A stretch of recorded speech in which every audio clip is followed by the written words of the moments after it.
ହଁ ସାଙ୍ଗମାନେ ଆଜି ପହଞ୍ଚିଥିଲେ ଆମେ ଉଦଳାରେ। ଉଦଳାରେ ହୋଟେଲ ଥିଲା ହୋଟେଲ ରତ୍ନଦୀପ। ତ ଆମେ ଯାଇ ପହଞ୍ଚାଇ ସାର୍ ମୁଁ ଦୁଇଟା ମଟନ ମିଲ୍ ଅର୍ଡର କରିଥିଲେ ଏବଂ ଆମର ମଟନ ମିଲ୍ ଫାଇନାଲି ଆମର ବଢ଼ା ହେଇକି ଆସିଗଲାନି।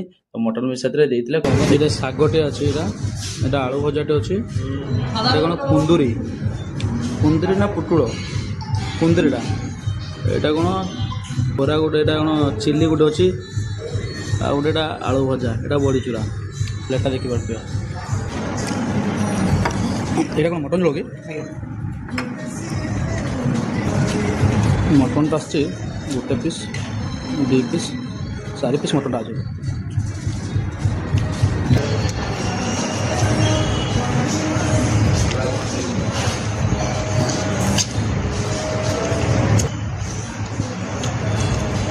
ଚଳିବ, ସେତେବେଳେ ଭଲ ନୁହେଁ।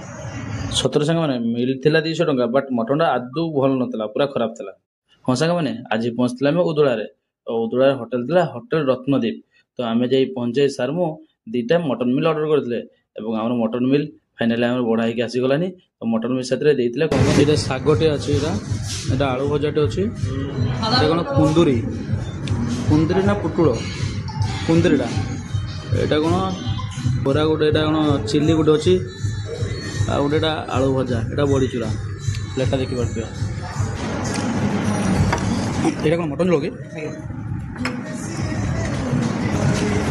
ମଟନ୍ଟା ଆସିଛି ଗୋଟେ ପିସ୍, 2 ପିସ୍, 4 ପିସ୍ ମଟନ୍ଟା ଅଛି।